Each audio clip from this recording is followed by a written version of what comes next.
Salut bande de moules, bienvenue sur Eurogaming TV, émission Tales of Pi. Pour cette belle année 2019, on reprend en 2019 plus fort que jamais, parce que, je sais pas si vous avez suivi, mais il y a quelques semaines, on a lancé des petits appels à candidature.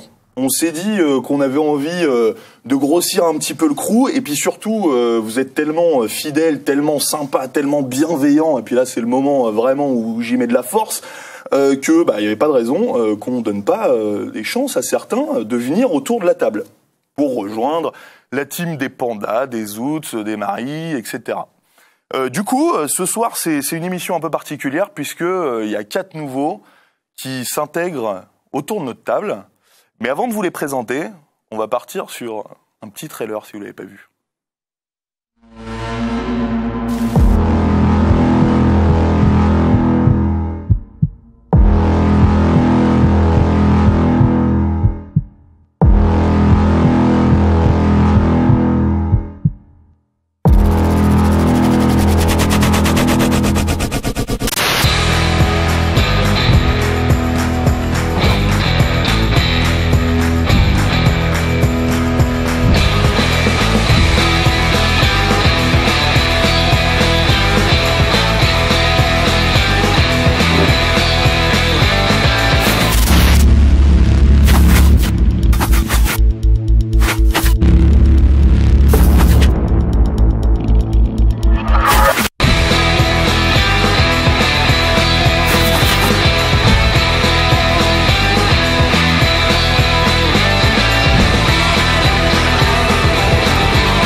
Ça claque, hein. Ils sont beaux gosses, hein. Bon, en vrai, ils sont moins ouf. Mais bon, c'est toujours... Alors, nous, on s'est fait avoir parce qu'on a vu leurs vidéos.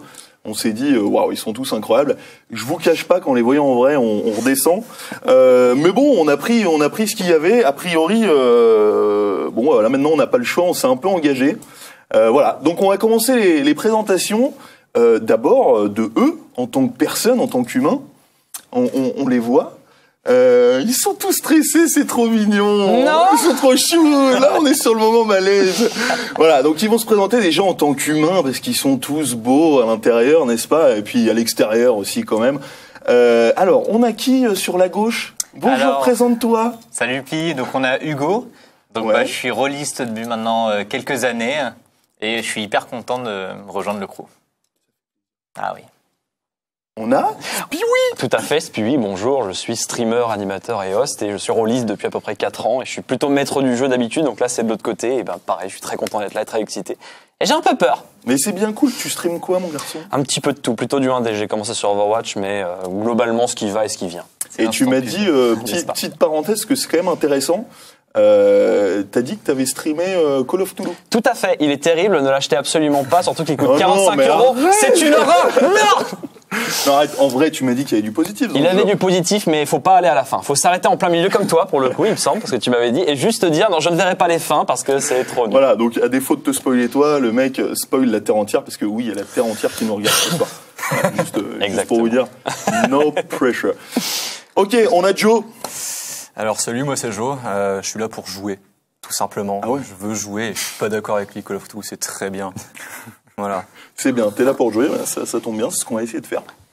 Super.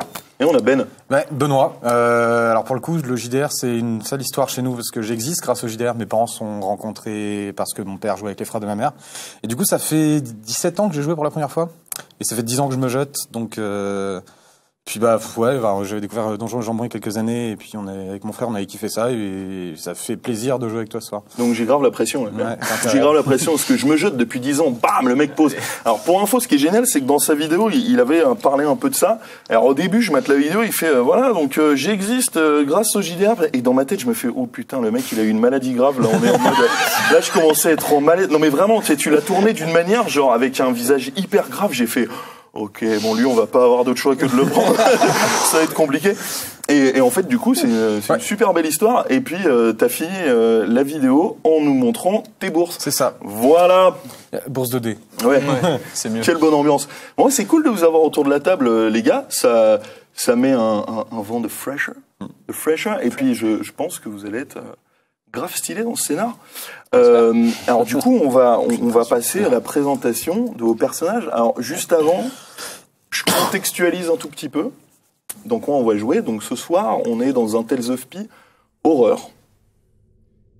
Pour rappel, pour ceux qui sont pas habitués au jeu de rôle, donc ce soir, on a un MJ, à savoir moi, qui va narrer une histoire aux joueurs, à savoir eux, et ces joueurs vont devoir interagir dans cette histoire. Donc interagir vraiment en mode presque théâtre. Ils vont incarner leur rôle. Et à certains moments, pour certaines actions que je ne peux pas arbitrer, parce que sinon ce serait pas cool, ils vont devoir jeter des dés. Par rapport à des compétences qu'ils ont, par exemple la compétence force, etc. Ils me diront s'ils réussissent ou ils réussissent pas, et en fonction, du coup, l'action réussira ou pas, et je la décrirai. Ils peuvent faire des petites réussites critiques, où là c'est incroyable, tout ce qu'ils font, ils vont le réussir fois 15 000. Ils peuvent faire des échecs critiques, où là généralement, ça se passe pas super bien. Donc ce soir, on va jouer dans un environnement assez particulier. Alors pour ceux qui me connaissent, c'est vrai que mes scénars sont souvent dans le froid, parce que j'aime bien le froid. Ça met tout de suite une ambiance. On est, je trouve, tous touchés un petit peu par ça, justement dans des moments un peu flippants. Et ce soir, ça va être du vrai froid, puisque ça va se situer en Antarctique. Nos 4 personnages ici qui vont se présenter vont donc vivre une petite aventure dans une station russe, ex-soviétique, de forage de l'Antarctique. J'en dis pas plus pour le moment. Messieurs, présentez vos personnages, on commence par toi. Ok. Du coup, mon personnage s'appelle Michael Smith, ou son alias russe c'est Mikhail Kuznetsov. En général, il a plutôt aimé de ses pairs, il a tendance à bien s'entendre avec les gens autour de lui. Il s'est intéressé à la médecine un petit peu assez jeune, il a touché à ça. Il a fait un peu de boxe aussi, mais finalement il a décidé du coup de partir travailler dans cette station de forage en Antarctique pour des raisons pour servir sa patrie. Et alors pourquoi? Parce que tu nous as dit que tu avais 2 noms. Oui. Et pourquoi exactement? En fait, Michael ou Mikhail, comme la plupart des gens qui vont être là avec lui, est un enfant de la CIA. Ça veut dire qu'il a vécu aux États-Unis, il a été élevé aux États-Unis, mais il a été élevé un peu dans le contexte de la guerre froide, et du coup, c'est des enfants qu'ils ont élevés pour s'imprégner de la culture russe, pour pouvoir s'infiltrer facilement justement dans l'URSS. Et maintenant que la guerre froide est terminée, que l'URSS n'est plus, et que c'est maintenant la Russie, ils se sont dit qu'ils allaient quand même utiliser les atouts qu'ils ont. Et donc, donc vous faites partie de la CIA. C'est ça. Avec une grosse expertise ex-soviétique. Et donc vous êtes toujours en fonctionnement parce que les États-Unis suspectent quand même la Russie de toujours continuer peut-être des actions pour peut-être ressusciter l'URSS ou en tout cas pour nuire au peuple américain. Effectivement, vous avez vécu dans ce moment soviétique. On ne savait pas que l'URSS allait tomber. Mais donc vous continuez, vous avez cette grosse empreinte russe, d'où le double nom. Toi, ton personnage. Alors, je suis donc Andrew Marshall, un Américain, alias Igor Presniakov, mon nom russe. Comme tu l'as dit si bien, je fais partie également de la CIA ainsi que mes compères. Je suis spécialisé dans les filatures et dans les écoutes. J'aime pas prendre part au conflit. Je suis quelqu'un de très discret. Je préfère observer avant d'agir, tout simplement. Ok, super. Moi, de mon côté, je m'appelle Matthew Anderson. Comme mes 2 compagnons, effectivement, je viens d'une éducation vraiment pro-américaine, mais basée sur le fait d'intégrer, tôt ou tard, l'Union soviétique et donc la Russie. Tout comme mon confrère également, je suis plus axé dans l'art de la communication, la persuasion, et un petit peu essayer de tirer tous les vers du nez aux personnes que je vais rencontrer lors de mes missions. Donc plutôt charismatique, assez costaud, mais un petit peu maladroit, un petit peu pâteau et pas extrêmement éduqué, puisque l'éducation n'a pas été une priorité pour lui, c'était avant tout s'infiltrer dans l'ennemi. Mon nom de code, c'est Anton Malakov. Ok. Alors moi, je suis Alan Myers, donc je suis aussi un enfant de la CIA. Et mon nom de code, c'est Sergei Melnikov, et je suis un survivaliste. C'est-à-dire que je suis habitué au conditions extrêmes.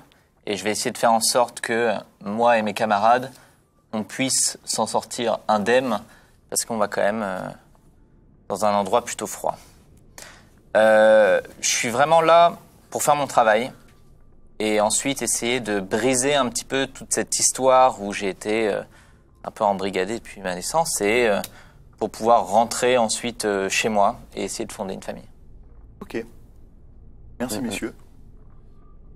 Nous allons donc commencer ce scénario où nous avons 4 personnes de la CIA avec une forte expertise soviétique, on va dire. Ils ont grandi là-dedans. Qui ont été envoyés donc, pour cette mission en Antarctique où vous avez comme couverture le fait d'être des ouvriers spécialisés dans le forage. Allez, on commence.